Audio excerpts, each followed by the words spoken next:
They wrote me off, I ain't write them back. Nah. Follow me, but don't double tap. I ain't liking that. You subscribe, I monetize. Now who's striking that? Wanna see the contract? Who got the rights to that? This my story. I spent my whole life on that. Time's up. Shador Sanders with the rollie in the armor.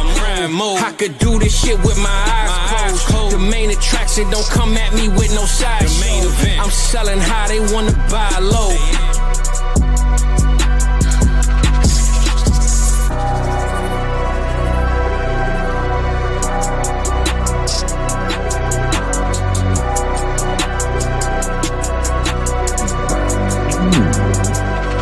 Okay. Cody, I think they tired of the intro, brother. I think they want to see us now. So let's get it cracking, man. Once I get this thing over here. There we go, baby. We back in order, man. I know we a little late, but that's how we like to do it, man. We like to keep y'all waiting, let y'all get in the kitchen. You can't feed the people till they sit down at the table, right? So we was in the back, man, just prepping, getting everything together, man, and serve y'all right. So good morning, good people, man. How y'all feeling this morning? It's the cook up, baby. Hey, fantasy playoffs is here, man. Unless your league is just not right and you start next week for some particular reason. But the playoffs are here, man. Hell of a week 14. Blow up matchups, blow up players. Everything was just blowing up, brother. So, Cody, how we feeling today, man? How we feeling, bro? Man, I'm doing good. I feel good. I look good. A week away from, week away from birthday week, right? And how we roll. So, big fantasy playoffs are here. Hopefully, you're in championship situation. Hopefully, you got a bye week. Captain, everything. That's Harmon. But yeah, man, I'm ready to get cooking, Fizz. That's it, bro, man. I like how you said you looking good, because you know what I'm saying? Hey, I like that confidence, brother. You gotta let the people know, man. It don't matter how they think you look. It's all on how you think you look. So, man, I already hit the sauna this morning. I've showered twice. I ate good. My boy good today, baby. He good today. He got the big glass of water. So that's how you know he cooking, man. Yeah, man, I had a good weekend too myself, bro. Regular old, same old. But watching these games, I don't know how close of a matchup you had in a lot of yours, but I brought up a lot of mine. And, bro, it was like down to the wire. I think I won 2 games by 1 point, 1 game by 3 points.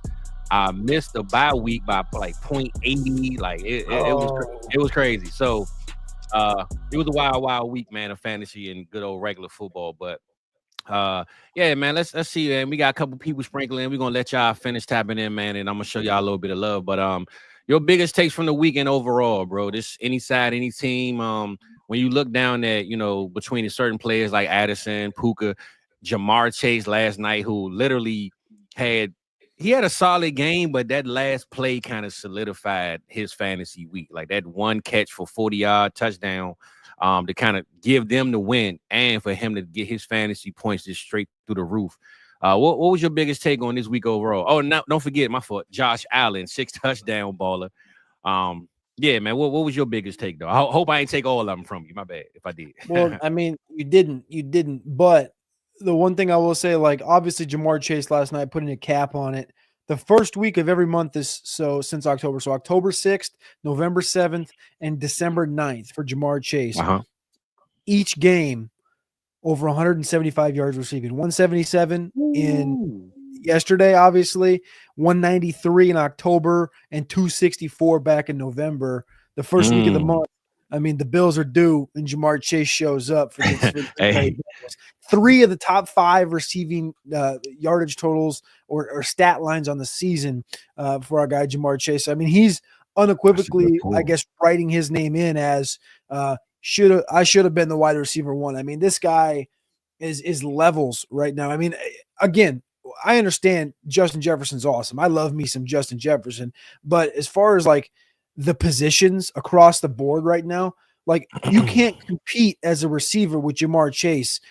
15 touchdowns, dog. Like 15 touchdowns to go with the receiving output, the yardage output. Like Justin Jefferson's at a measly 7, Lamb's at a measly 5. You got like Bowers and McLaurin. He's got 4 and 5. Like you can't compete with it at the running back position. It's Saquon Barkley, and again, it's not close. He's 220 yards above Derrick Henry, 600 yards above the field after that. And then you brought up Josh Allen. From a totality standpoint, Josh Allen, single-handedly carrying this Buffalo team. And think how far we've come with Josh Allen. 23 touchdowns, 5 picks. Think about where he was. Was it 6 years ago now? I don't even know. Maybe it was longer than that. Oh man, Whatever it was when he was at Wyoming. Yeah, it was horrible. Yeah, it was horrible. And yeah. and then the quiet thing here is Joe Burrow. This team sucks, but Joe Burrow is clawing, fighting, scratching. 33 touchdowns, 6 picks, leads the league in receiving yards or passing yards. But I think in totality, the biggest takeaway here, like I said, Jamar Chase so far and away wide receiver 1, Saquon Barkley so far and away running back 1, Josh Allen continuing the dominance. And one more thing here from a league-wide statistical output stance, we knew Atlanta was frauds, but they went up there in a very advantageous situation to Minnesota, and they got shellacked. Yeah. Is Sam Darnold for real? Is Sam Darnold for real? Damn it, brother. I have been, I'm a Viking fan, and I'll hang up after this one here, and I'll let you talk. But do you think? I've been a Viking fan my entire life, and I've been very much glass half empty on this season just because the schedule's been pretty easy. They haven't really killed anybody. But that performance on Sunday, holy shit, man. You know what's so funny? My pops asked me about you last night. He said, "Man, who your boy Cody like?" I said, "He a Vikings fan, man." I said, "I don't know if he really believe in them as much as he, as they are, but I think he's gonna have to, after this weekend, pretty much submit that these dudes is for real, So yeah. I know you say you've seen it all before with them and you used to it, but I don't know, man. The vibe is different.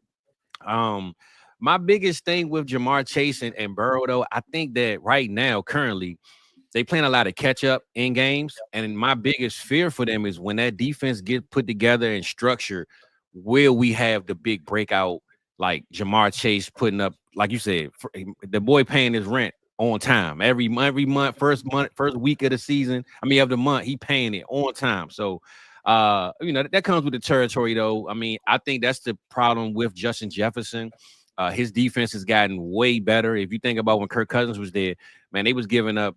What was that game that he was down like 33 points to the Colts and had to come back and win that game, the biggest comeback ever. You know what I'm saying? So when Kirk was there, they had to put up 40 points a game to win games. And I think that's what the Bengals are doing right now. So, but shout out to Chase, man. I can't take nothing from him, man. I ain't gonna say I'm a Chase hater, but I always stamp that Chase versus CD thing all the time, bro. And right now, Chase got it, man. So I'm gonna give him a little bit of love. But I got Puka to kind of give me a little bit of edge on. Maybe if Puka wasn't hurt, man, and if Cup was sitting in the ice cooler in the sauna chilling, would Puka really be able to do what Chase is doing in his offense? So we'll get to them two guys a little later, man. But like I said, man, overall, hell of a weekend for fantasy and for real football as fans. The biggest thing I could say that I didn't like about this week was the bye weeks, bro. You had so many teams on a bye. The Commanders, the Ravens.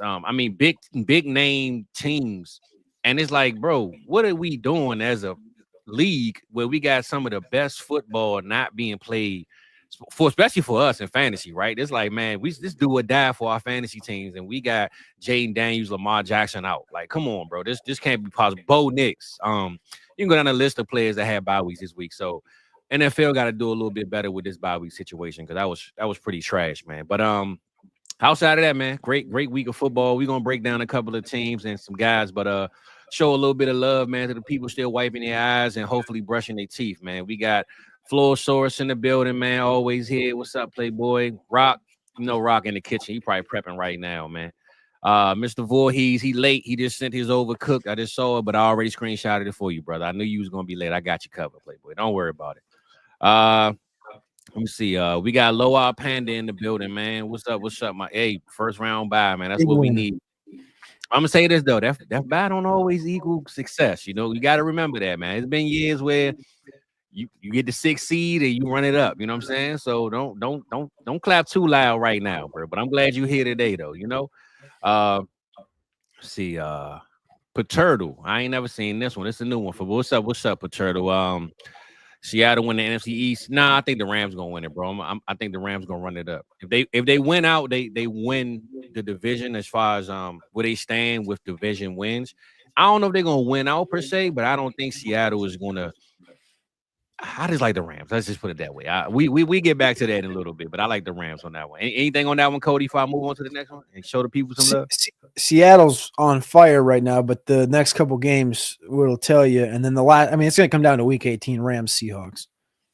Oh, I'm taking the Rams in LA. Yep, I'm taking the Rams, baby. That's why I said, yeah, I'm going with the Rams. Yeah, look, bro. The Cowboys did what I wanted them to do last night. So we want to know, Fizz. How about them boys? This is what we want to know. Everybody wants to know. So look, me and my father had a 30-minute conversation before the game, and he asked me about the team, blah, blah, blah. That's it? Just 30? So, of course, I wanted them boys to lose, but like I told him, I said, Pops, think about it. Cooper Rush, one, he's not a bad backup. We all see this. He's a system. I think he's a system guy, but he fits with our system because he's been there long enough. But they literally gave the Bengals that game. The Cowboys should have won that game. The botch fumble recovery, and then the Bengals get the ball back and score. I don't know. You saw the whole game last night, Cody? Saw chunks of it. I didn't see it all. I was watching a little Kill Tony. I was watching a little Yellowstone. I was bopping around. Okay, so basically, long story short, bro, the score was 20-20. The Bengals punted. All the Cowboys had to do was get the punt or let it go out of bounds. They had like a minute 30 left. Brandon Aubrey, as you all know, field goal money, right? After the ball, we blocked the punt. So as we block the punt, the ball bounces and one of the cornerbacks touches it, and the Bengals get the ball back. That's how Jamar Chase got that last 40-yard touchdown to end the game, pretty much. Without that play, the Bengals lost that game. The Cowboys just had to take like 2-3 knees and kick a field goal. So they literally handed this game away. So they doing what we want them to do, which is lose. But man, Micah Parsons, there's gonna be a lot of memes about him, bro. He was on that sideline going off. The whole sideline, he's slamming his hands, he crying. He like, man, I can't believe we blew this. Like, bro, the way they lost that game was pretty much comical because they had the game won. But yeah, it was a hard ending to watch, bro. If you was a Cowboys fan or a Cowboys player, you probably still throwing up right now, man. So I'm cheering. I'm happy. So yeah, moving on from them bums though, man. Cody, I don't know if you got a chance to see the Simpson version. Did you watch any of that? I saw some clips on old X rolling around, and it was like, I can't believe I lost my fantasy matchup this week because of Bart Simpson. And I was like, wait, bro, what the hell is this? I don't watch the Nickelodeon. I don't watch none of that crap. I mean, I think I turned it on last year. Was it maybe like Christmas? I think I turned it on for like 5 minutes, and I'm like, this ain't my audience, dog. This ain't me. Yeah. Well, I turned it on in my kids' room. I say, look, man, watch this right quick. Since y'all want to watch football, watch the Simpsons play. You know what I'm saying? Homer came out there and threw some touchdowns to CeeDee Lamb. So it was pretty cool, man. Yeah, that's what I'm saying. See, my boy on it, man. Homer was throwing some darts, baby. He was getting it in last night. But yeah, man, moving on from there though, bro. Overall, like I said, great week. We're gonna break in a couple of these teams and we're gonna move on and bring some energy to the people, bro. It's December. What's this? December 10th. So second week of December, you know, man, next year be here tomorrow, right, bro? You know, the time is flying, time is moving. Every time you look up, bro, it's a new day, and the calendar is not slowing down. So what we're gonna do today, we're gonna just pick a division, go through one or two teams, and we're gonna recap every game, and then let's just see, you know, how we feel with that flow, bro. So I'm looking at this right here, AFC South, brother. AFC South. You go a team, I go a team, and then we just break down how they played this weekend. Well, I mean, the Colts and the Texans didn't play, so you're right. we had Jacksonville and Tennessee playing against each other, and I'll just knock this whole one out by myself. This game please, sucked. thank you. Yeah. This was hogwash. Tony Pollard is continuing to have a pretty solid season, despite like on a weekly basis. I feel like ranking him like I'm going to rank him like running back 20. Like 3 of the last 6 weeks, this guy's had over 100 yards. And then 3 of the last 6 weeks, this guy's had less than 10 carries. Like this is the game of Tony Pollard. He's got like 4 rushing touchdowns on the season. He's closing in on 1,000 on the ground, 39 receptions. Like he's given us, I think, everything we kind of assumed from day one in this offense. He's going to outperform anything he ever did in Dallas the last 2 years. He had 1,000 yards and like 55 and 50 and 39 receptions. This year he's already at 39 receptions and he's almost closing in on 1,000 with like 3 or 4 games left. So Tony Pollard looking good. I think that's the biggest takeaway from that whole game. Calvin Ridley gets targeted like a monster against his former team, does nothing with it. Had the Levis passing over. My buddy at Roster Watch took that. didn't hit because he was at like 157 in the fourth quarter, and he ended up like 168. Mac Jones for the Jaguars does Mac Jones things, throws 2 picks, and they still win this football game. I don't get it. I don't love it. I don't like it. ETN looked a little better in the passing game, but in totality, this division stinks. And Houston Houston could literally lose out, and I still think they'll win this division 8-9. Well, I'm gonna be honest, brother. You said enough for me. I'm good moving on from these bums all in totality, man. We're gonna move on to the next division. Pretty much I don't have nothing to say on them. AFC North, man. AFC North, the Ravens was out. Bengals was they did their thing last night. Pittsburgh, I'm sitting here looking. Yeah, Pittsburgh and Browns. Okay, yeah. So Jameis things. I know a lot of times I'm telling you, it seems like now I'm thinking about it, Cody. Me and my father it was only 30 minutes, but we really talked about the whole entire league, it seemed like. So that Tony Pollard thing, Pops, if you listening, your boy Cody done broke it down for you because he was bragging to me about Tony Pollard last night. So shout out to Pollard. But Jameis Winston, to me, and I always say this, he's never had a consistent running game. So I feel like a lot of times when he plays, man, he's so forced to throw the ball. And his offensive coordinators never scheme up how to play him. I mean, we know how he plays. He shouldn't be throwing the ball 50 times a game. Like, never. It should never happen. But he always ends up having to do it. And, of course, he threw some picks this game. But overall, man, Pittsburgh just cemented that they still the best team in this division. Russ didn't look at his best. He didn't have George Pickens either. It was more so this a quiet game. I know the score was 27-10, or 14, but it wasn't any really highlights from this game that I can even remember, Cody. I watched the red zone, and like I said, man, Chris Boswell might have been player of the game to me. I don't know. I think my biggest takeaway was George Pickens being inactive 90 minutes before the game. I think that was the biggest takeaway from the game, wasn't it? That's what I was saying. Like the on the field stuff was just a regular football game. I can't really break down how I felt about it because it was just a regular football game, man. George Pickens got I think they said grade A or grade 2 hamstring. So he might be out. He's going to be out this week. And if you look at it, as long as the Ravens don't walk him down, man, they might let George sit out a couple of more games just to try to get ready for that playoff run. So, overall, man, this division and these games that we saw, it wasn't really much to really speak on other than the Bengals cleaning up and I guess boosting their morale in the locker room. But if you looked at that ending, though, Cody, the Bengals lost that game. The Cowboys gave it to them in the gift wrap and said, here you go. So I don't even know if they can celebrate that win in a sense. So, yeah, man, it ain't looking good for the two divisions I done picked so far, brother. Let me bring us up a little bit off the floor. And let's speak on let's keep it AFC. AFC West. I'm going to let you speak on the Chiefs because I don't know what pot of gold they done dug up, bro. I don't know if they got lottery tickets in Kansas City, but somebody need to be scratching off everyone at 7-Eleven right now because these dudes, man, they winning off of a fumble at the end of the game. The field goal hits the power line and still goes in. I mean, what can these dudes not do to lose games, man? I'm trying to figure this out, bro. Let us know about the AFC West, man.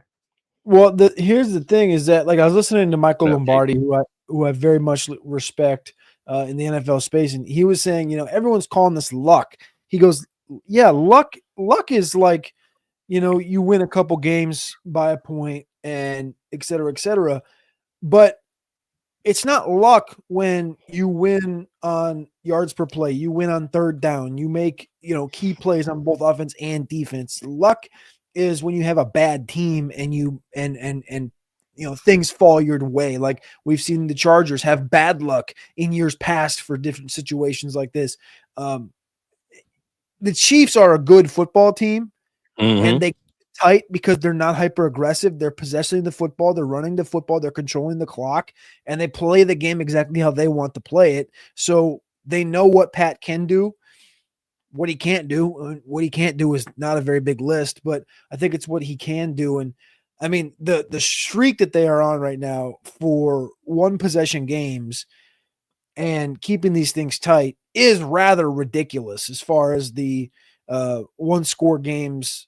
I mean, Raiders, Bucks, Broncos, Panthers, Raiders, Chargers. So that's 6 straight one-score games. They beat the Niners by 10. They beat the Saints by 13. That was way earlier in the year.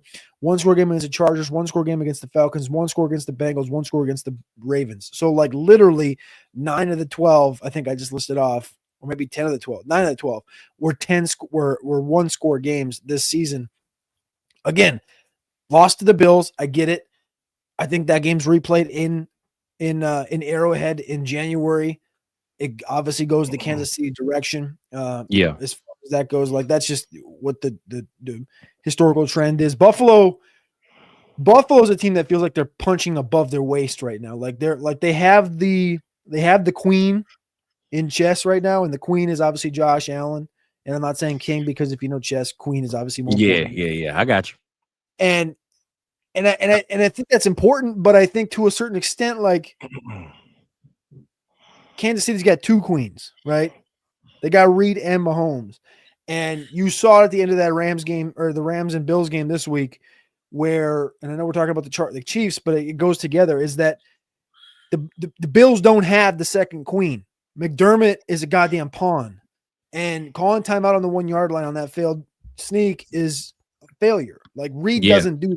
You're losing. You sneak it, bang, you're back up, throw it into the end zone, clock you don't call timeout there because you got all 3. I mean, if you watched it, Brady watched what Brady said during the game was exactly, I think, what America was saying at the same time. I mean, everybody but McDermott was saying this. Yeah. I think that's the big difference here. So the Chiefs are going to continue to chief. They're going to continue to win. And I think that only thing in the Chiefs' way of going back to the Super Bowl and at least, defending their back-to-back title is the Chiefs. Hey, listen, that's very well said, my brother. I always say this about the Chiefs. The only thing that can beat them is the Chiefs. And I don't care how bad they play, how bad they look, bro. They got that aura about them that they can be down by 10 points with 10 seconds left, and I'm not going to count them out, though, bro. I'm not going to lie to you. So the Chiefs are going to continue the Chiefs. I like that line, man. I see my boy Jake, man. Jake told me, man, last chance, he got the Cowboys, Panthers tickets on him. Damn, Jake. Unfortunately, brother, that's this weekend, right?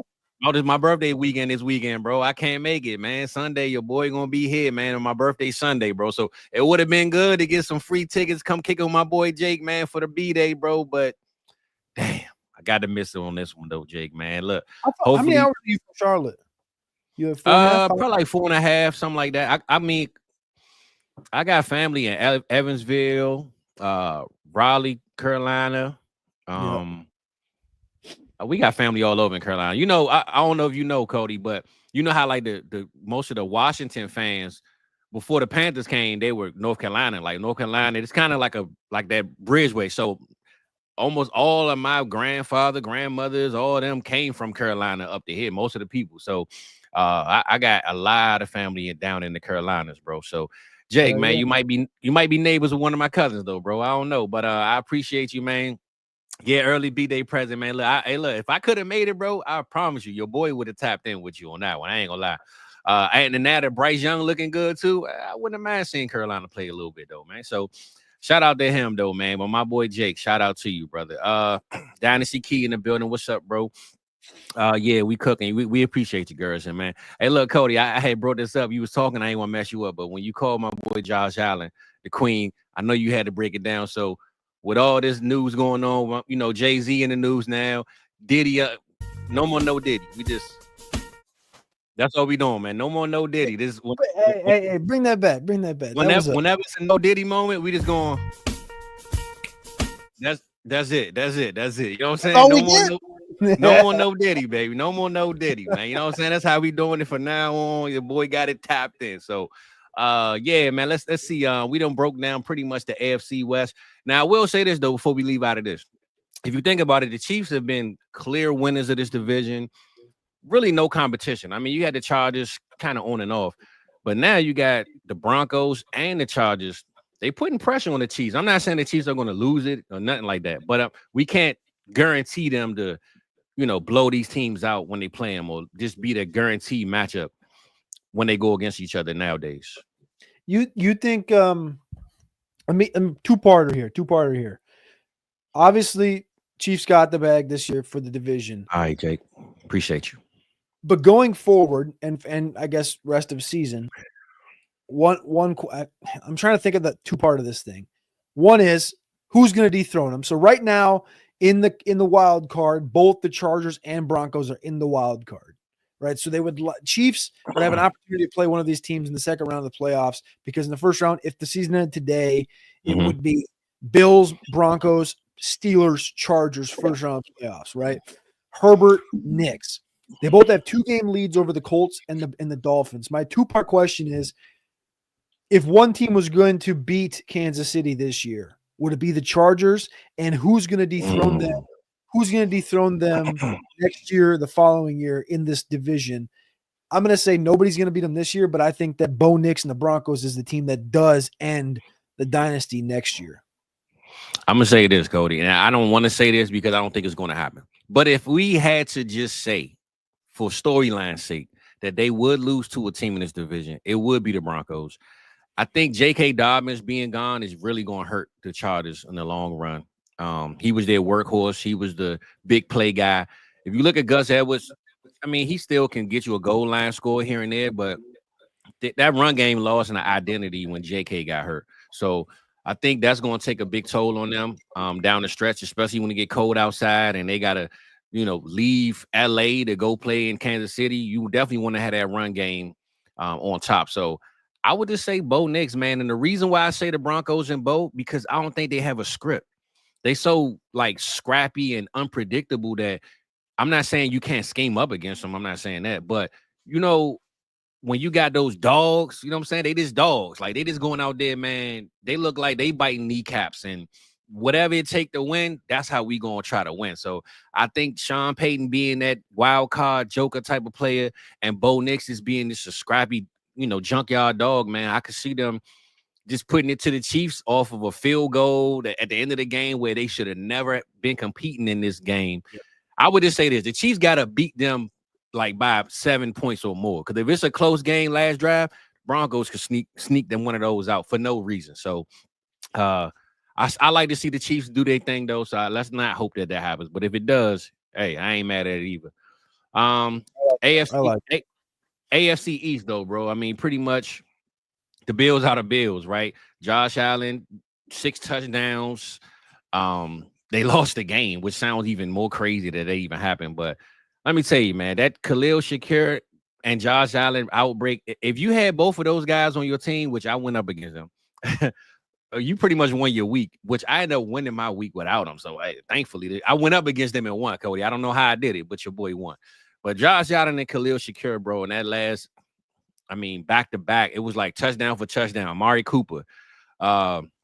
Yeah, man, the Buffalo Bills are hitting at all cylinders right now. And I actually thought coming into this season, I ain't gonna lie, I said Josh Allen's gonna have a down year. I just thought without Diggs being there, the defense and O-line, kind of just plummeting. I just thought, hey, man, the vibes were down. Sean McDermott, they were saying how he on the hot seat. He gonna be out of here soon. It's like a whole new team, bro. I don't know what happened or, who charged up this locker room coming into the season.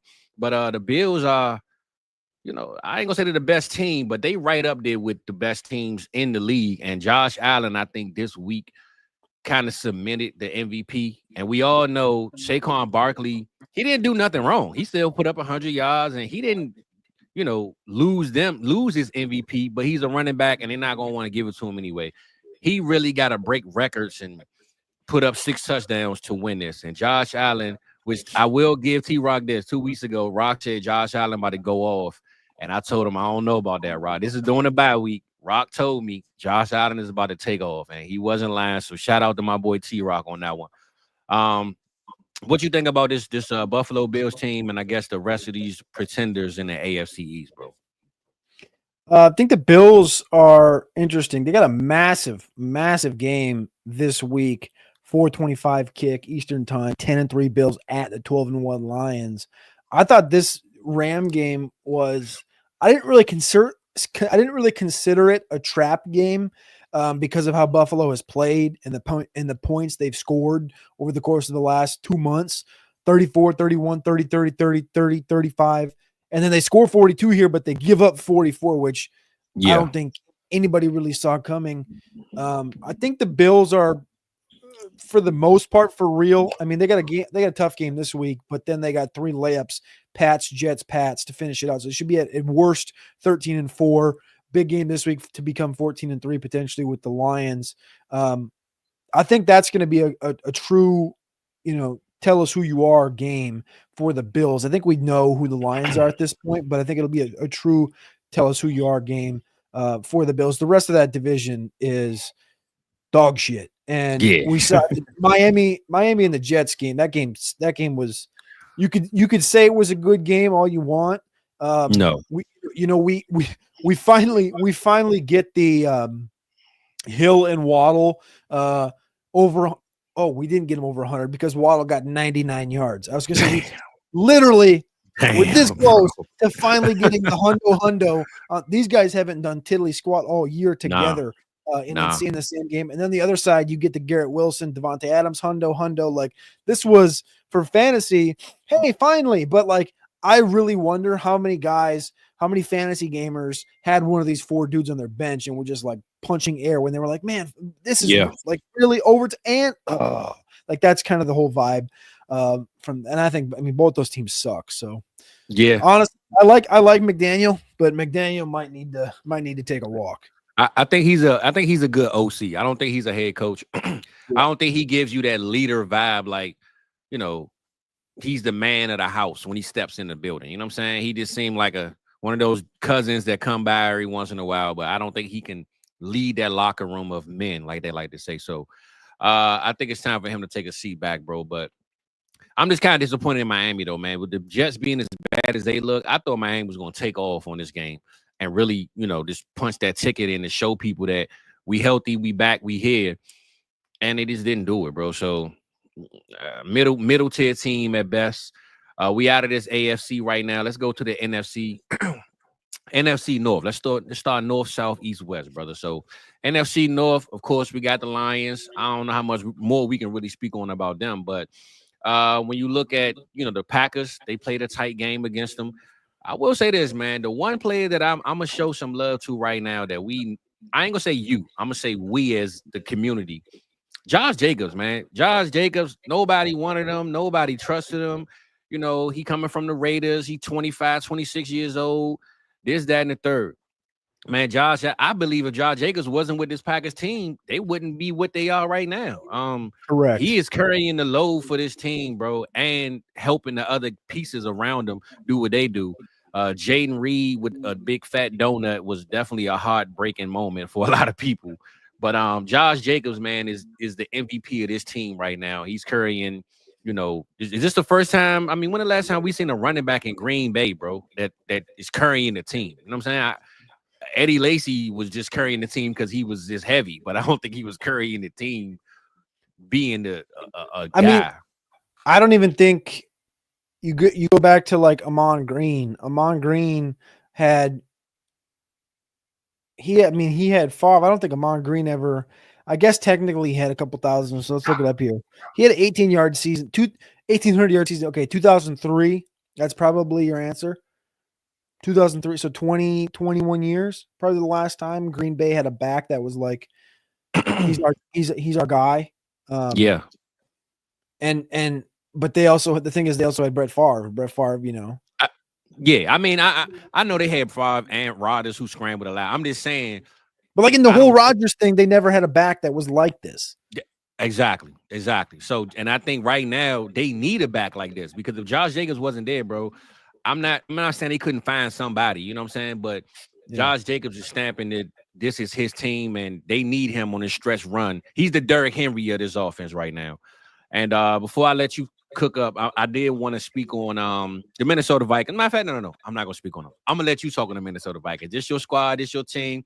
Do your thing, Playboy. I'm gonna let you have the floor right now. Do your thing, man.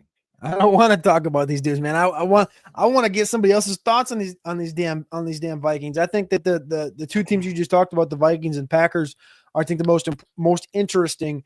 So Vikings have the Bears at home this week, Monday night. I wish I was going, to be honest with you. Monday night before my birthday, that'd be hellaciously fun if I flew home. That'd be fire, bro. Seattle in Seattle next week, 4:05 kick.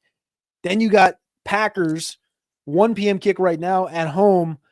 I think this game ends up being a Sunday nighter. I think this game is going to get flexed into Sunday night in week 17. So they have the week 18 option as well with the Lions and the Vikings, but I think that's going to end up being the Ram Seahawk game that gets flexed into Sunday night. Vikings and Packers week 17 should be the game that gets flexed in week 17, because week 17, again, remember, they can flex these games in and out. Right now it's the Dolphins and the Browns. You want to watch Dolphins Browns on Sunday Night Football week 17? No. Okay. I don't want to see a brown dolphin ever. So I'm good. I'm good on so that. It's like, I think they can flex that thing. This is going to be a massive game because obviously you got the Vikings that beat the Packers by 2 in Lambeau earlier this season.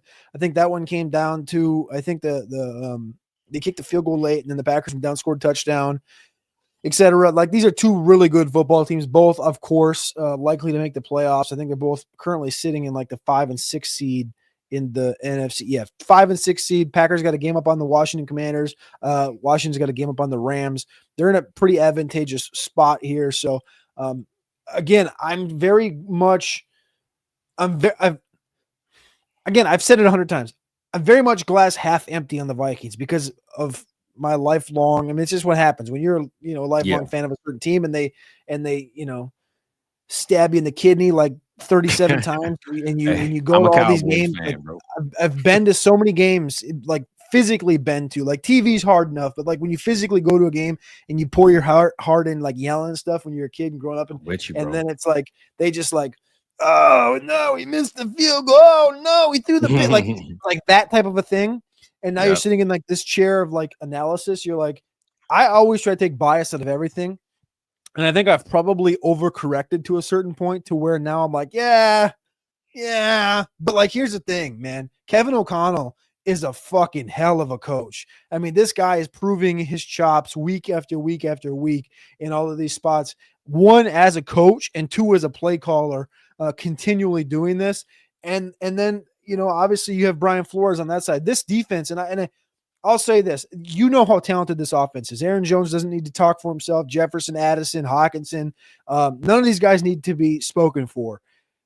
The track record with Kevin O'Connell with quarterbacks is obvious. It worked with Darnold. Darnold is playing. I mean, that touchdown pass to Justin Jefferson when he was standing down there on the 5-yard line, untouched, and Darnold had to evade 3 sacks. I texted my brother who was at the game, and I said, Kirk mother effing Cousins gets sacked right there, because that's what we've seen the last 3 years. Sure. Kirk Cousins, collapses in the pocket, gets run over, fumbles the ball, throws a pick. He doesn't make that play. Like, that play to me defines what Sam Darnold is, and everyone's afraid of Sam Darnold cracking, regressing to the mean. Listen, Fizz, we're in week 13. This team's 11-2. Yeah, Brian Flores is a hell of a play caller. This defense is playing above and beyond. Andrew Van Ginkel should be getting talked about as Defensive Player of the Year. Jonathan Grenard leads the league in sacks right now. Like, it's a good football team. Now, do I think they can go into Philly and win? No. Do I think they can go into Detroit and win? I don't know. Probably more likely they go into Detroit and they can win the playoffs. I don't think they can go into Philly and win. But I mean, I guess if we're being honest, we'll talk about Philly here in a minute. Philly got some cracks. Philly got some cracks, man. Listen, I was just about to say, bro, I did hear this conversation about Minnesota not beating Philly, and I will say this, and I'm not being biased, but if you look at, like you just said, Philly got cracks, and what you're going to get to, they start off every single game, second half. First half, they do nothing. Second half, they start warming up. But at that point, if I'm Minnesota, because I look at this Philly team as, if you can somehow, some way figure out how to stop Saquon Barkley, you got a chance to win this game. No matter what you do, if you lower him to 70 yards instead of 170, you can win the game. So I believe Kevin O'Connell. I said this to somebody. I believe Philly versus Vikings comes down to coaching. It don't come to who's on the field. You got Justin Jefferson versus A.J. Brown. You got Jordan Addison versus Smitty. Aaron Jones versus Saquon. So you have the pieces on each side of the table. It's going to come down to coaching. And I trust O'Connell and Flores more than I trust Kellen Moore calling up plays to really, chop it up. So I'm going to take Minnesota, and it ain't because I'm being biased to Philly. I just think that game is going to come down to coaching. stack for stack, player for player, they pretty much even on the playing field.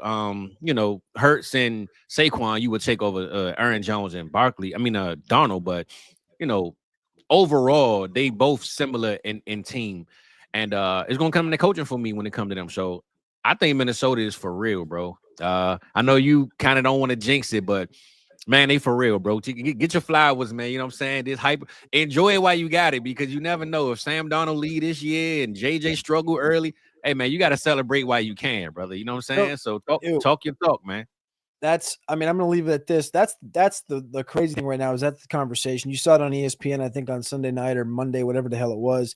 And they're like, how can you not, Rex Ryan's like, how can you not bring back Sam Darnold? And everyone else is like, well, I mean, yeah.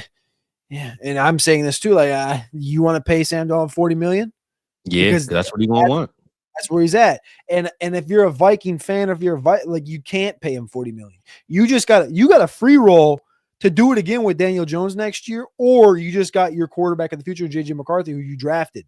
You are in the spot of all spots to succeed at the highest levels with a bridge quarterback, roll into either another bridge or to that rookie. And if Kevin O'Connell believes one of those two guys could potentially be it, or if he believes he can do it with either one, doesn't really matter. You 100% let Darney walk. I don't know why I call him Darney, but you let Darnold walk. That was a very femme name for Sam Darnold, but Darney. You let him walk, and hey, what's up, puppy dog? And you let him just go out there and try. You let him go out there and shoot the moon. He gave you a lot, but I mean, this is about team building. This is about roster construction, and giving Sam Darnold $40 million, however good he has been, I don't think is the right answer. But it's gonna be a good rest of the season. I'm looking forward to the eventual kidney spike. Nah. Like I said, man, Vikings are for real. Sam Darnold, man, if you go back, check the tapes, baby. I said Sam Darnold was gonna have a breakout year, week 1, and he's carried it over. And you know my boy Jordan Addison, who we gonna speak on, man. You gotta add a son every time you add another one, baby. So my boy Jordan Addison took off this week. We're gonna break him down soon, real shortly. But NFC South, we can breeze through them early, bro. Kirk Cousins is trash. My biggest problem with Kirk and his team, I'm Cody. I feel like everything I'm telling you, I had a conversation with my father about, bro. Everything I'm bringing up, and it was a short conversation. But Kirk Cousins, to me, is what this team wants. I don't think they want Michael Penix to play. I believe Raheem Morris is an old school, gritty coach who believes in the old way of playing the game. I don't think he's updated himself on how things work. And I think if Michael Penix starts today and beyond to the rest of the season, I don't think he's ever going to reach his potential. I just think they need a better play calling system. If you look at Kyle Pitts, bro, my boy is not even getting on the field. He's getting like 30% snaps. For what? Why is he not playing? Even if you weren't the coaching staff that drafted him, he's still an athlete. He can still catch. He can still be on the field. Put him in better positions to make him look good. You put Tyler Algier out there sometime to plot through the middle to try to force these goal line runs, which he gets them sometime. But, man, you got a freak of an athlete named Bijan Robinson, bro, who you just don't know how to use. And it just seems to me that this offense doesn't know what they're doing. So they're putting Kirk out there and say, hey, you a vet, man. You figure it out because you've been around. If Michael Penix come in the game today, I don't think they have the scheme to make him be who we know he can be. And I think that's what's going to lack in his career as long as this coaching staff there. So I could be wrong. I could be right. I don't know. But I just believe that I know we always say this, but Michael Penix with a, Kevin O'Connell, Sean McVay, like you put one of those. I know people hate on my boy Cliff, man, but if you put Cliff with this offense, not as a head coach, put him with this offense, because that was who I wanted to come in as a coach. You put Cliff with this offense, he gonna be drawing it up and crossing T's and dotting I's every single week. And I just think right now they're lacking with the scheme more so than the offense. So Kirk is just a veteran that I think they're going to roll with the rest of the season, no matter what. And before I let you go ahead and get your rocks off, man, shout out to Bryce Young again, doing this thing. Adam Thielen is the clear 101 over there, and I believe he's going to keep leaning on Adam Thielen because if you remember, Adam Thielen was the one guy on that team that said it's not Bryce's fault. Like, I love Bryce. He took up for Bryce when everybody was dogging him. So Yeah, man. Shout out to the Carolina Panthers, man. And the Bucks are the #1 team right now, which is crazy with no Godwin. And man, Atlanta Falcons are just shit in the bed right now, bro. I don't know what to say about them guys other than Kirk. It's Kirk. It's a Kirk problem, but it's an offensive scheme problem to me, bro. I think Kirk is who his offensive coordinator is, and that's just the bottom line. That's what it is. I think Atlanta is in a. I don't even really know how to explain it because they literally are in such a spot right now with this schedule that they should be able to like propel forward. And I'm hesitant to say anything because I know Cousins is a good enough quarterback and he's in a slump of all slumps right now. But I guess if there was ever a slump busting spot, wouldn't it be the damn Raiders? Wouldn't it be Yeah. I think the next 4 weeks it's Raiders. And Desmond Ridder is the quarterback, so yeah, it's well, oh shit, man. Then you had that might be even worse. So I mean, then you got the revenge spot. Like Desmond Ridder got the revenge factor there, man. Oh But my God. They gonna get revenge on him for being on that team. That's what the Falcons gonna do. You got literally. You got the Raiders though. You got the Giants. You got the Commanders, who we love the Commanders, but they've lost 3 of the last 4 games, coming out of a bye now. Only win against Tennessee in the last month. Not saying I don't like them. I think Washington probably folds up Atlanta at home, but you got Raiders, Giants, Panthers in 3 of the next 4 games for the Falcons. 3 wins gets them to 9-8, and they're right there. I mean, you're talking about margins right there, and they have they have the head-to-head over Tampa, which if Tampa finishes up 9-8, which means they go 2-2 down the stretch, they got Chargers, Cowboys, Panthers, Saints. They could go 2-2 with that stretch. They could also go 4-0. But you get my point here. Like, I'm very hesitant because I think Cousins is playing like shit. I think he's probably hurt. But also, like you said, you put Penix into this situation. This is not a win-win situation for anybody. Nope. Like the staff is not in place correctly. And you have this quarterback leaning over you in Cousins that in his career in Minnesota, especially, he's not been, the most vocally confident about backups, playing over him or getting opportunities or them drafting guys. And he has been the same way in Atlanta. So I think Atlanta is a fine team. I think they're complete frauds. I think all the teams in the NFC South are frauds. Tampa Bay, I just like. I like Tampa. I think I saw the stat that Godwin is still like top 30 in the league right now in receiving yards. Did you see that? I think. But I know, like 4 weeks ago, he was like still like top 15 or 18. So I can believe that because I remember that though. So I was looking like yesterday. Where's he at here? So Godwin, now he's 45th. He's 45th in the league in receiving yards. He's got more receiving yards than Christian Watson, Devonta Smith, Rashad Bateman, Ray McLeod. He trails T. Higgins by 5 yards. He trails his own partner, Mike Evans, by 14 yards. I know Mike Evans missed a couple of games and stuff. He's only 75 yards behind Marvin Harrison Jr., 75 behind Cooper Kupp, Devontae Adams. They missed this dude so bad. I guess I didn't realize. I realized he was on a great pace. I didn't realize he was on a career pace before he got hurt. So I think that hurts them obviously badly, but Tampa Bay, I like Tampa. Yeah. And unfortunately Godwin, man, is going into a free agency with a, bum ankle. And it was like a dislocated ankle, right? It wasn't a tear or nothing. So I don't think it's nothing that's going to like harm him going into next season, but you will hope that the Bucks do the right thing and re-sign him, man. Cause like you said, he was the heartbeat of this offense when he was there. If they let him go and they run with Jalen McMillan, I don't know how much they think they're gonna, last with that going on. So that's the NFC South though, bro. We're gonna go east to west. So let's go NFC West right quick and close out on the South, man. Right now, the Philadelphia Eagles run it. They're the clear best team on paper and record-wise. But I do believe that the Commanders can kind of challenge them. I don't think they're gonna win though. Like they can challenge them with the schedule that they have. Commanders could win out. You know what I'm saying? Like they can literally win out at their schedule.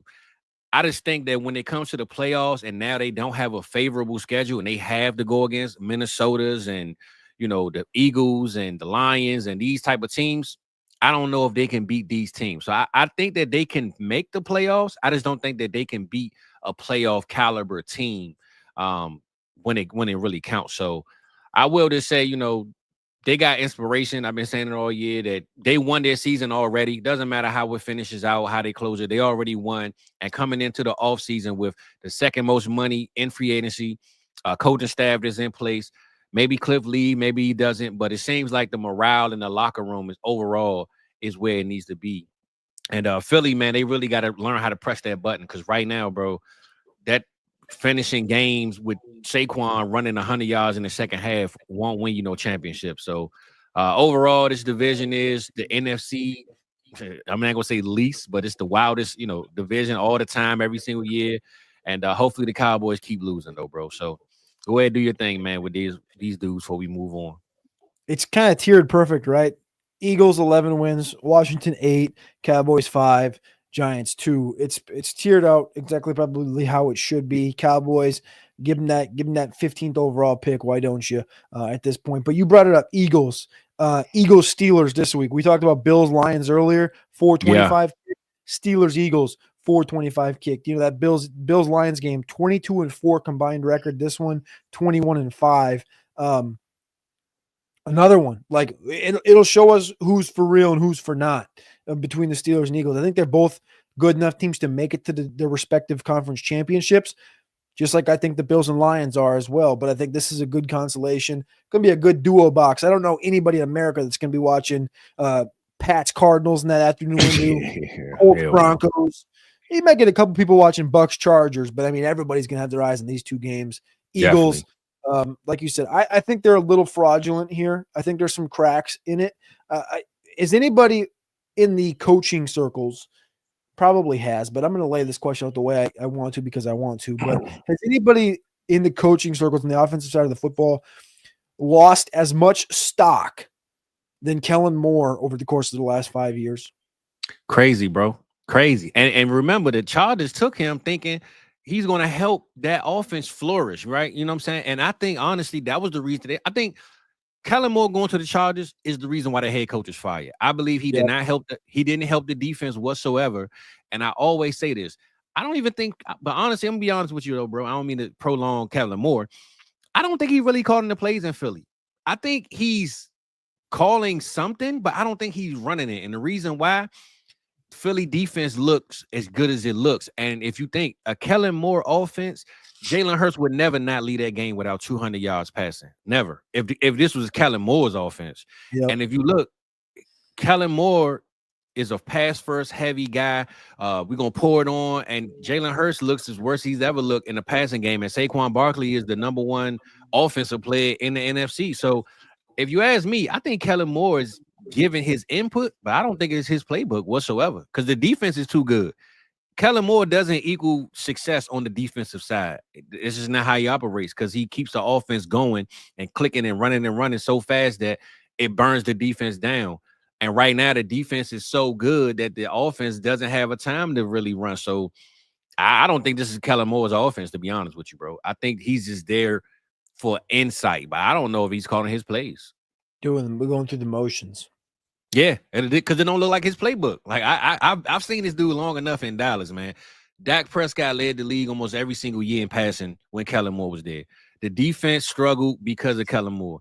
The Chargers, their defense was getting burnt up when he was there because he's a pass heavy, high offense. Chip Kelly kind of shot clock. So Philly's defense is so good, bro. They can't go out there and run an offense like that. So I think he kind of just being a second fiddle to the offensive play calling, to be honest with you. But to answer your question, his stock has dropped tremendously, though. To answer your question, like if he got fired today, he might have to go back to college, which probably is not a bad idea. I think that's a whole conversation we should have in these upcoming weeks. Is this college situation with Belichick especially, and what that means. Some of these failed coordinators, some of these failed coaches, etc. But Eagles, I think they still make the NFC Championship. Okay, all right. Well, I'm gonna say Philly and Minnesota. I mean, Detroit and Minnesota, man. That's how I'm rocking. Okay. That's how I'm rocking. Okay, West Side. Let's hit the West Side, man. West Coast. even though a lot of these teams not on the West. But no, I think they are. I don't know. Let me get my map out. I'll figure that out later. Let's get to Rams, Seattle, Cardinals, and 49ers. So yeah, they are on the West Coast. My bad. I'm sorry, people, that my brain just clicked off. I was trying to make geographically challenged over here. Or facts, right? But yeah, I think right now Seattle is leading this division. Standards wise, you had 49ers lose another running back. If I'm a running back, my son is not playing for the 49ers, man. Okay, my son will never go there. Please draft him somewhere else, because they lose a running back every 5 minutes over there, man. And this is over the years. Like, I don't know if people remember, but it's not just this year. Every single year, Raheem Mostert was hurt every time he ran the ball. I mean, the list goes on with their running game over there. Cardinals, I think the Cardinals are frauds, if you ask me, man. They win games, but they never look convincingly like they should have won the game. And when you go against Seattle, I know Seattle is burning hot, man. JSN is finally JSN. Like, he took off. I know you had him early, bro. It's a top 10 receiver, man, a couple weeks ago. I just think the Cardinals are frauds, man. I think that they should have never been leading this division in wins to begin with. So Seattle taking that from them is not a surprise. I just know, and my love for the Rams and seeing what the Rams did this weekend, I think the Rams are where they want to be. I think the defense is finally, locked in. Puka is back. Kupp is back. Kyron Williams is back. Matt Stafford is back. And when I look at this Rams team, bro, I don't think there's nobody in this NFC West that can beat them. I know Seattle is up there, and Seattle is balling. And Geno won that contract that they haven't paid him yet. But tit for tat, schedule for schedule, roster for roster, I'm taking the Rams, man. And yeah, I'm going with the Rams in this division, bro. When it comes to the playoffs, I heard if they win out, they got it. But they play Seattle, I believe, the last game of the season anyway. So might come down to that. But I'm going with the Rams, baby, to close out this division, man. Comes down to the Rams and Seahawks. Like you said, Rams went out. They're going to be like 11-6 and have beat the Seahawks, which would make sense because the Seahawks would have had to lose to the Rams, which makes them 11-6 if they were to win out. Problem is the Seahawks got to play the Packers and Vikings and go to Chicago on Christmas, the day after Christmas. So it's a Thursday, short week after the Vikings. This is a brutal 3-gamer coming up here for Seattle. If they can go 2-1 through it, I think that'd be a success. Then you got the Rams. Here's the deal, though. They beat the Cardinals twice. The Rams lost to the Cardinals once. The Rams play the Cardinals in a couple of weeks. The Cardinals are 6-7. The Cardinals win out. They're 10-7. I'm just going to go ahead and say it. They got the Patriots. They get to travel to the coast to play the Panthers. They got the Rams and the Niners. I'm taking the Cardinals for one simple reason. Okay. I mean, the Rams got the 49ers on Thursday, so if they start off with a loss, they already don't look good. So I don't care who wins this division, except for the fact that I put like $10 on the Cardinals on two different bets this offseason at like plus 1,300, plus 1,200. So I got like what $130 to make if the Cardinals win it. So let's just let's pay for some groceries here with the Cardinals. Cash out, baby. Let's get it. I ain't mad at you, man. And don't get it twisted though. 49ers ain't rolling over, brother. They don't look good, but they not just saying, hey, we're gonna let the Cardinals and the Rams and the Seahawks win it. We're gonna chill out. Like, I think the 49ers still gonna play against the Rams tough, and they're gonna play the Cardinals tough. So hey, did I tell you that speaking of the Niners, did I tell you that Deebo Samuel blocked me like a couple years ago? I told you. Yeah. Well, you didn't tell me directly, but I did hear you say that on the show before. Yeah. Okay, I thought I might have said it in the show. I just want to say, like, I've always been a fan of Deebo. Never had a problem with him. But I do want to say I thought it was hilarious today and I waited to bring this up because of the Niner talk. I thought it was hilarious to see Deebo Samuel community noted. My boy brought up receipts on this one. Huh? Lead the team in drops and he's struggling. He said, I'm just not getting the ball. No, he leads the team in drops. He is struggling. Well, he's not getting the ball because he dropped it. So that's what I'm saying. I get what he's saying, bro. He's saying, I'm not getting it, man. I can't catch the shit. Damn, that's tough, bro. Hey, if my boy bring out the receipts on him, man. Damn. Don't block me, son. Don't block me, son. You ain't got no reason. My boy Now you Cody do. got he Now you do. he got hyphy on him, man. Hold up, Cody. Slow down, man. Calm down. You hot over there, bro. Nah, that was a good pull right there, bro. I ain't gonna lie. Yeah, man. So overall though, bro, on the NFL side of things, it was a great weekend. We got a lot of pretenders, but we do have a lot of like the NFC, that Vikings, Packers, Lions, the Eagles, the NFC West. Who knows coming out of there? NFC is always just a big bucket of put your hand in, best team come out or the worst team come out. The 6th seed can win this conference, bro, like no other. It happens in the NFC. AFC is usually structured. It's the Chiefs. Baltimore competes. Buffalo do their thing. Like, the AFC is almost like structured in a sense. Like the script is written on the AFC, but that NFC, bro, if Detroit lost their first week, I'm not gonna say it wouldn't surprise us, but that's just the NFC for you, bro. That's the NFC is wild like that sometimes. So shout out to all those teams and all the fans in the chat, man. That tap in with those guys. But we're gonna go ahead and show the fans and the Patreon some love, man, and bring up those overcooked scores. See what the people got cooked up this week, though, Cody, because playoff time start this week, man, and it got real, bro. So let's see what we got cracking, man. Okay, let's see. My boy Rippin', man. Damn. Butt up. Nah, this is a lot of butt stuff right here, though, man. I don't know what's going on with this one right here, Rip, but that was real disrespectful how you did this one, man. Hold on. One time, man. I mean, you had to know Diddy that one, though. Goodness gracious, man. Shit. All right, man. That was a good one right there, though, Rip. Hey, look, I had to post this, Cody, right? I lost by 3 points, bro. 3 points last night, and it was because CD couldn't get that last catch, though, bro. So I didn't get overcooked, but I'm not well done either, though, brother. I'm not well done, man. I got my next one up. I brought this up because this is the people's favorite, man. The 7 GOAT rings has defeated your boy by 6 points. Every week, this week, Cody, it was either 3 points, 6 points, 1 point, man. Your boy was taking L's and winning them. But shout out to the GOAT rings, man. I want to show them some love for the people, man. Now I got me a real win right here, Cody. It's a real win right here for your boy, though, man. All right. Number 2, this win right here could have. So this win right here could have got me a bye week, but the guy who won his match, it was number 2, he won by 0.80. So I don't got a bye week. What else we got? Okay, Rippin', he back with the Redskins. Hold up, bro. What league is he playing in? He beating everybody by 195 points. It seemed like every match. So shout out to Rip, man. He doing this thing on this one.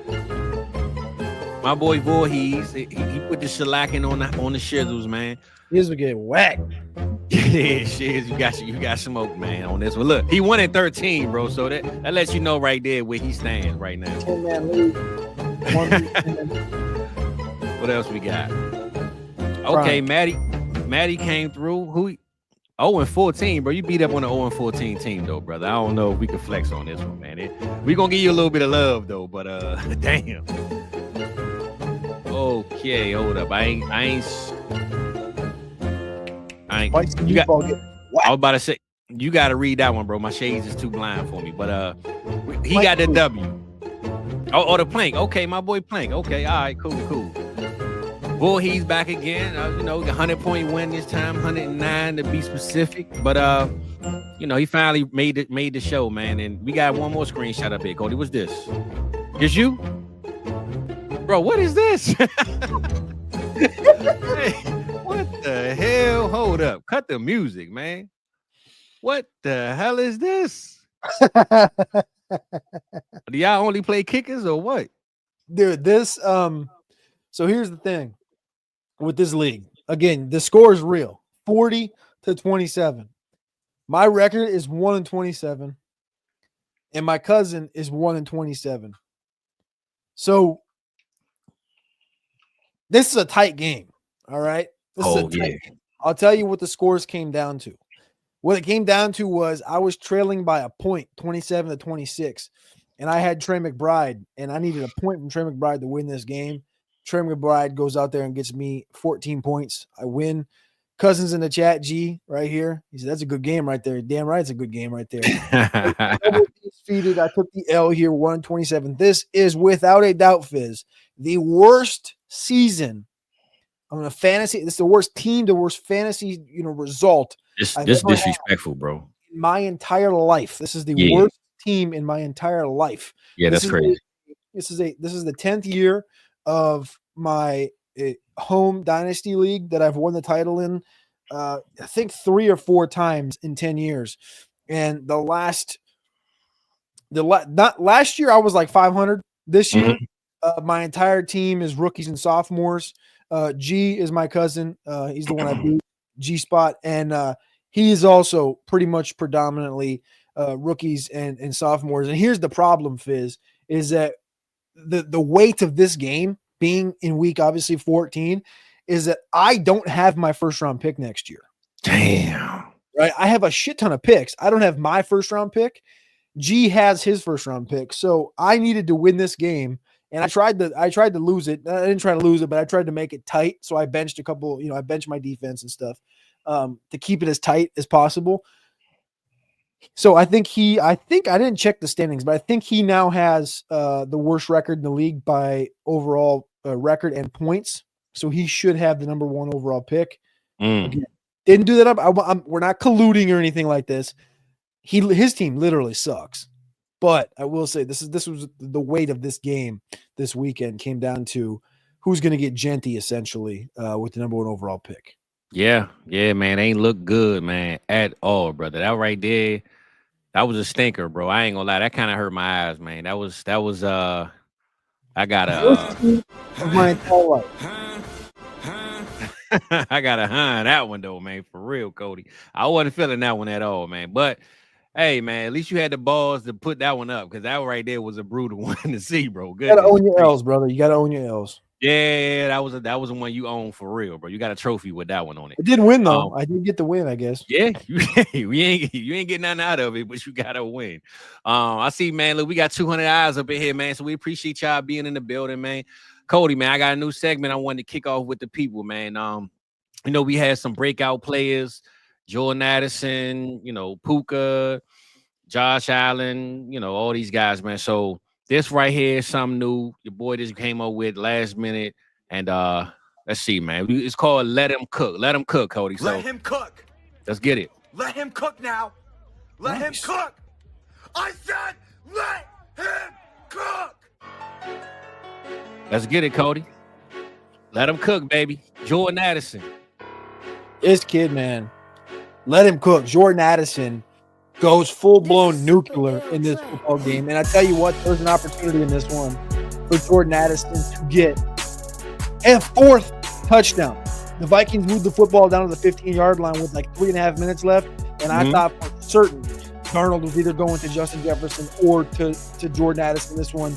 He had nuclear. He went nuclear. He had all-time nuclear in range of outcomes. Jordan Addison proving why Jefferson and Addison are potentially the best duo in the NFL. Miss me with the Chase and Higgins shit. Higgins is beta alpha. You look at this receiver right here, Jordan Addison. When Jefferson was out of the lineup last year, y'all remember what it was. They said, "Oh, he's touchdown dependent. He's this, he's that, he's this, he's that." I'll tell you what Jordan Addison is, Fizz. Jordan Addison is a dog. Jordan Addison is a dog. And both these dudes have a rack in 2024. That's my dog right there, man. I'm so glad. Hey, Cody, I ain't gonna lie. I wanted you to speak on this because the people know, man, how I feel about my boy Addison, man. I keep telling them all the time, man. You gotta trust the process, bro. I get it that he's not the number 1. He got Justin Jefferson on the other side. But when he cooks, baby. So shout out my boy J.A. Addison, baby, all the time, man. Go ahead, cook again, Cody. Cook again. One more time, baby. What we got? Let him cook. Josh Allen. I mean, you talk about MVP, man, most valuable player. What would the Bills' record be today if you took out one player from that roster? You could take out Sam Darnold from the Vikings, and you could argue that team probably still win 8-9 games because of Kevin O'Connell. But if you took out Josh Allen and his protection of Sean McDermott as a coach, you take out Josh Allen and his rushing upside, you take out Josh Allen and his ability And the thing is when Josh Allen steps back,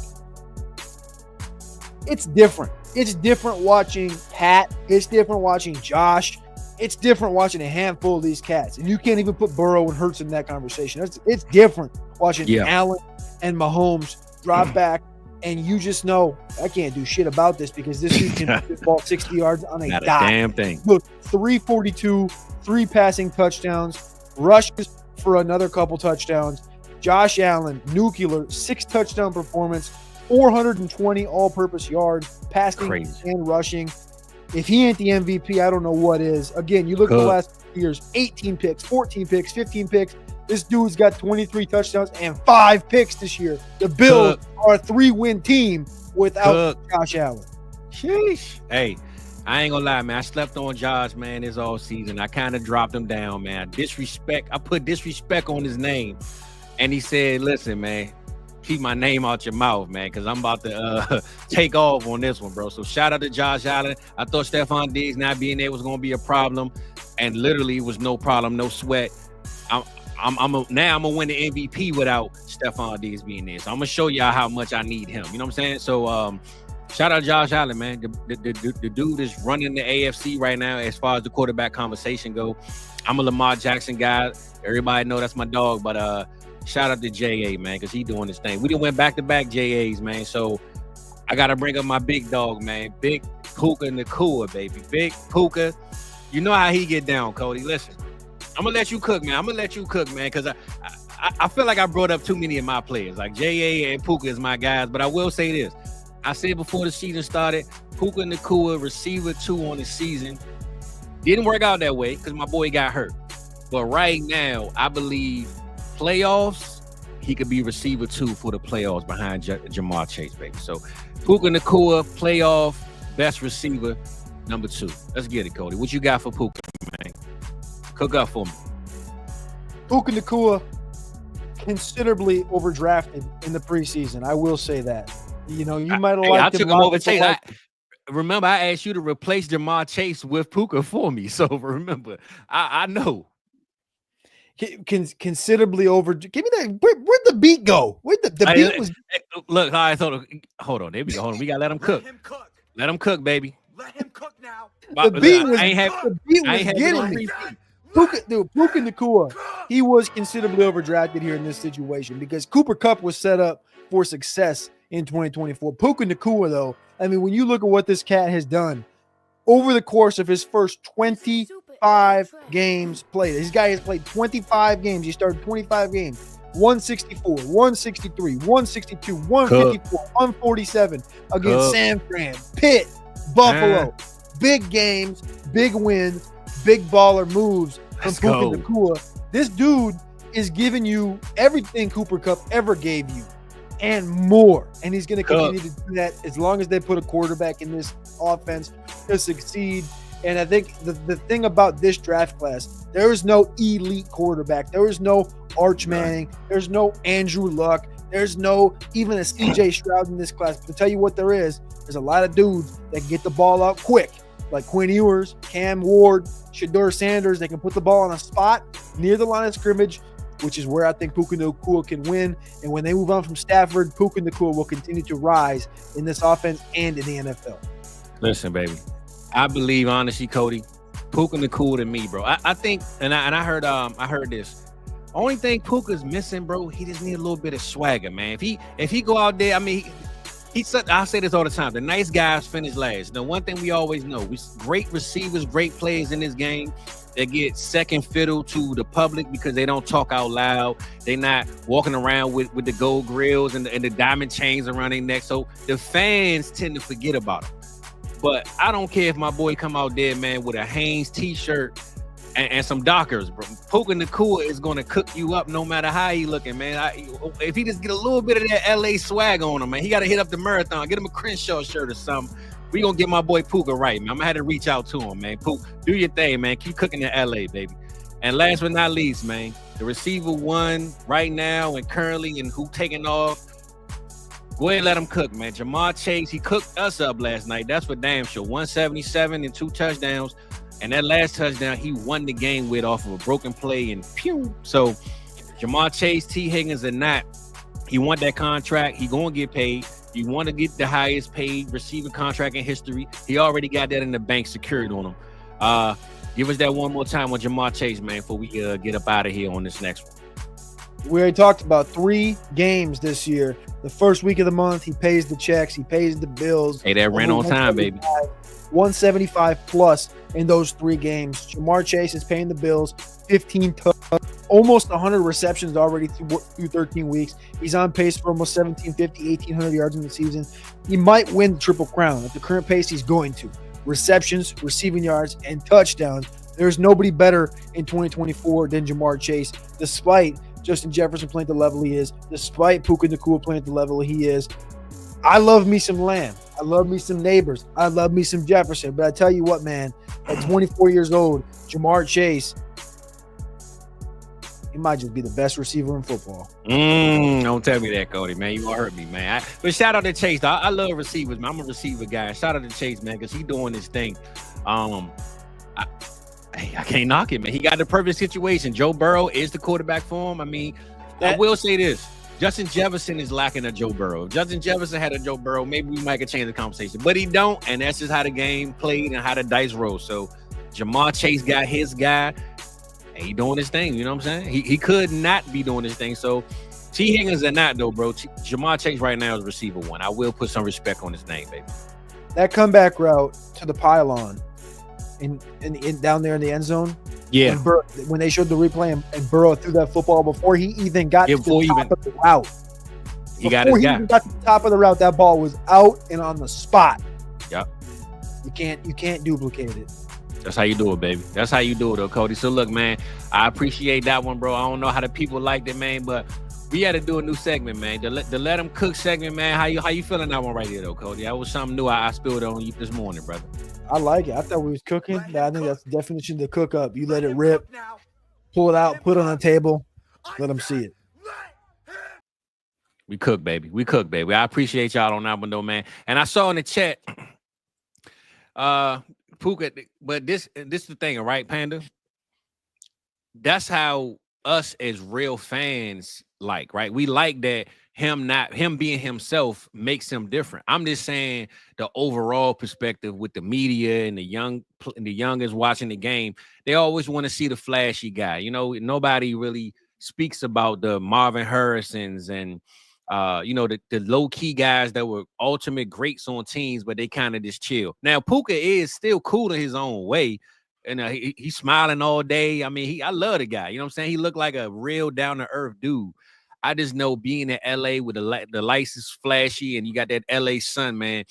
I just want him to get a little bit like Cooper Kupp, right? Cooper Kupp got the slick haircut. He got the little part in the side. Like Kupp looked like he might be the coolest dude that don't really do much outside of football. But Kupp just got that look about him, man. Like if you see him, you're gonna dap him up. You ain't shaking his hand. You know what I'm saying? So I just want my boy Puka to just get a little bit of swag on him, baby. That's it. But I love me some Puka, man. That's my receiver too. Shout out my dog, man.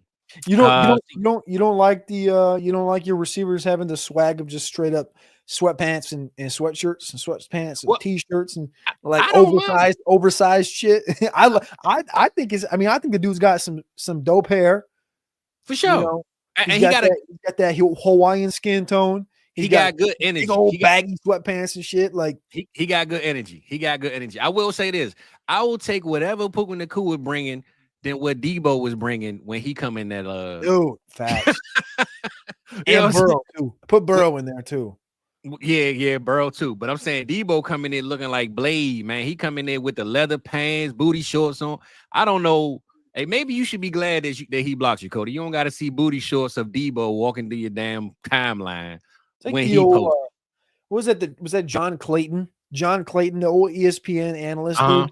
He did the commercial when we I don't know what this was, a decade ago, 15 years ago. He did this commercial and he'd be like doing like a pod, right? But he would be doing like his spot on ESPN and he'd be like, today reporting, blah, blah, blah, blah, blah, blah, blah. And then they would cut. And as soon as the commercial would come over, he would like rip off the snap away suit and he'd take a ponytail. And it was like dudes wearing, jean shorts. And it's like the whole like it's like business on top and like party on the bottom, or like business on the right, party on the left. That whole thing.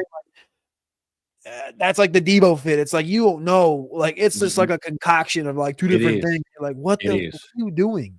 You definitely know that a female dresses him, bro. There's no question about it.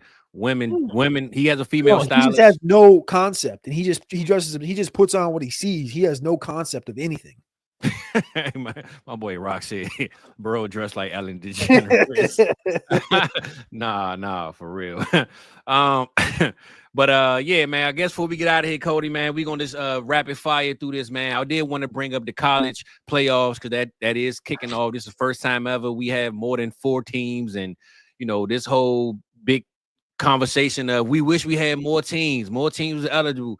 Now we finally got it. You know what I'm saying? So I ain't mean 4. I mean, we had 6 last year. We've been 6 for like the last 2 years, right? So now we have more, and I'm pretty sure the more money that's bringing in, the more they're gonna add or figure out. So with the matchups, man, Alabama didn't make it finally, right? I'm pretty sure ESPN right now was in the chokehold, crying in the corner, like, damn, we can't talk about Alabama this week.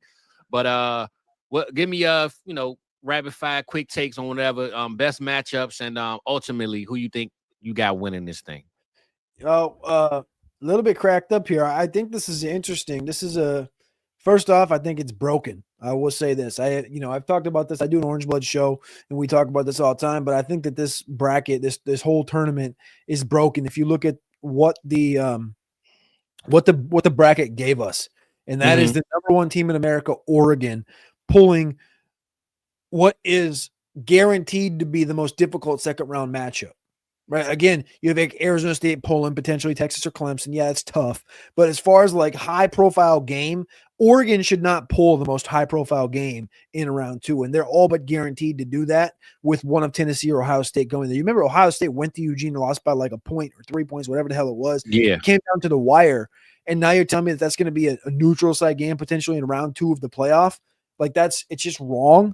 It's not right. Ohio State's not the 8th best team in America. They're like the 5th best team in America. Yeah. If we're really shooting spades here, like Penn State being ranked or seeded 6th, Ohio State being seeded 8th, that's wrong. Ohio State beat them head up. There should be more due process in this whole thing as far as creating a 12-team bracket. I think it's bad. We'll just put it that way. As far as how I see it unfolding, I think that Ohio State-Tennessee matchup was big because I think that those 2 teams can beat Oregon in round 2, which throws a kind of a bomb in this whole thing. Carson Beck, it looks like he's got a torn UCL. That's what the rumor is right now. He had a MRI the other day. We don't have a complete confirmation on that, but I do, a column at Orange Bloods where I talk about other teams in the conference. Sounds like that. So Gunnar Stockton's the quarterback for Georgia. Can Georgia withstand Notre Dame defense? Can Georgia withstand a Penn State defense? I'm not sure. I got Penn State going to the championship against Texas. And I think that's a game. I think Texas pulls it up by 2. Again, no homerism there. I'm not a fan of Texas. I cover Texas, but I do think if the bracket unfolds like it does, I think Penn State and Texas have the easiest routes to the championship. Again, because Oregon pulls such a difficult round 2 matchup, they could lose to Tennessee or Ohio State, giving Texas a better matchup in the semis. And like I said, I think Penn State gets past Georgia if Notre Dame doesn't do it themselves.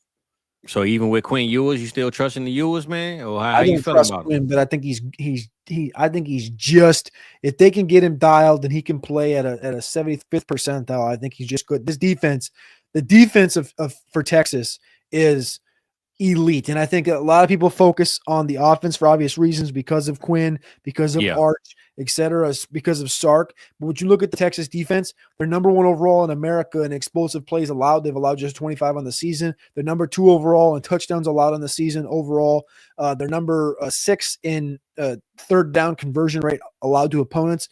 And they're number 1 overall in yards per play allowed to opponents, while also being top 2 in explosive on offense, top 20 in total, all this stuff. Like, it's all in line. The statistics you want to look for: explosives, yard per play, turn the ball over. They do it all on defense and on offense. They're not far behind. So Aloha Panda says, "Go Irish." I think one of Notre Dame or Penn State's going to knock Georgia off.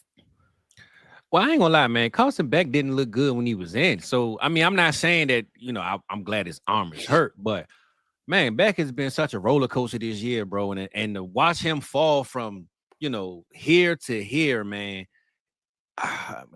with an injury like this, what does his draft stock look like, bro? Like coming into the offseason, I mean, even Quinn Ewers, right?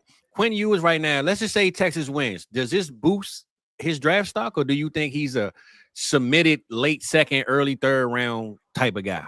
Because I don't think he's a first round pick at all. No. Beck is 6'4", 215 pounds. When you see him in person, he's a different build than Quinn is. Quinn is like 6'1.5", 6'2", 200, a natural 195er. Quinn's right now, I think in that like back end second, early third, probably more than likely like that Matt Corral area, which makes people want to vomit. You remember when Corral went off in the third round? Beck at least has like the size and the projection to where you can project him a lot better than you can Quinn. Quinn has some pretty sick intangibles. People always compared him to, like it's gonna sound dumb. They did it though, coming out of high school. He's a 100 overall graded prospect to Pat, and he's got arm talent like that, but he's just very injury prone. His arm is not as strong. I would say right now, Quinn, I haven't done my formal evals, but Quinn's probably an early third for me. And Beck, I think, still gets his way into the first round just because of projection and size and a lack of strength in the class. Even though I do think if Beck would have played that full game on Saturday, Texas beats them. Yeah. I mean, I know a lot of people got a bad taste in their mouth about Beck. What's up, man? Appreciate you. But yeah, man, I think Ewers right now like a late second, early third. Be honest. Too bad that Colorado played itself out of this playoffs, bro. Everybody wanted to see them do their thing. Outside of the team that's in it, man. I mean, the team that's in it, Genty, we finally get to see him against some real talent, almost like he don't have a choice with the schedule he got now. So hopefully I don't think he can really raise or lower his stock at any point. But before we, I guess, move on and head on out, bro. Anybody in this playoff right now you think can move their stock up more so than down? Like who is down a little bit that can play their way into a better position with this playoff going on? As far as like draft stock? Yeah, draft stock. That's what I meant. Yeah, my bad. I mean, we don't gotta go every position, but I'm just saying like one or two of your guys that you think that can really put the money on the line and run it up in the draft with this playoff. I think the one area I'm going to look is going to be, it's not like the college basketball where it's like the East, West bracket, North bracket, whatever. I'm going to look at the Rose Bowl bracket. So that's going to be like Oregon, right? So Oregon's got Dylan Gabriel, the quarterback that transferred from UCF to Oklahoma to Oregon. In a class like this, he's a guy that can push himself up into that same Quinn Ewers spot, late second, early third. He didn't go pro last year because he was told he wasn't going to get drafted where he wanted to get drafted, which I think he thinks he's a top end guy. I think he can push himself up to that top 75 area as like a lock if Oregon goes on a run here. Ohio State, Will Howard, a guy that's going to be down there at the Senior Bowl. Will Howard can start that trend right now. He was solid all year. They beat Tennessee. They beat Oregon. They get to the semis. That's a good run for Will Howard and Ohio State with the talent around him. I think Will Howard can climb. He's got the 6'4", 235-pound build as well. So, I mean, you can't really put a ceiling on it depending on what he does here. I know, obviously, C.J. Stroud solidified himself as a top 10 pick a couple years ago in just the championship game against Georgia. So I think those are the two guys they'd be looking at. You also got Riley Leonard, quarterback at Notre Dame, who gets Indiana, then Georgia. Riley Leonard that boy can run the football. Don't love him as a passer, but he can run the football. So those are the three quarterbacks I think can probably gain the most. Nah, yeah, I look. You said a whole lot. I was trying to read this and listen to you at the same time. So it was a comment. I like this one though. We appreciate you, big dog. I'm glad you found me. Cody, man, and kind of helped your boy. He done put me on the brain a little bit. You know what I'm saying? So shout out to the people, man, for tapping in with us. I'm glad you here, man. Hopefully, you stay in, man, tapped in, because next week, my boy Cody birthday, man. The show is actually on his birthday. My birthday is Monday. Cody, man, listen, we had a good show today. All 32 teams kind of tapped in a little bit of everybody, but most of all, we help these people with these fantasy leagues, man. That's what we're here for. We had about a good 262 I seen at one point watching this, man. So we appreciate all the eyes. I guess before we get out of here, Cody, man, let me know something, bro. Next week, how you feeling, man? I know your B-Day is actually Tuesday, mine is Monday. You gonna make it or what? How you feeling? 4 touchdowns, baby. 4 touchdowns. 28 years old. 4 touchdowns. We in it. Somebody's scoring 4 touchdowns this weekend because they can't do it on Tuesday, so they better do it on Sunday. Fizz, I always appreciate you. This show is taking off. It's doing good. We're cooking. And everybody else is cooking as we get to the playoffs. So give me one here, huh? We out of this thing, baby. Look, we appreciate y'all to cook up. Love.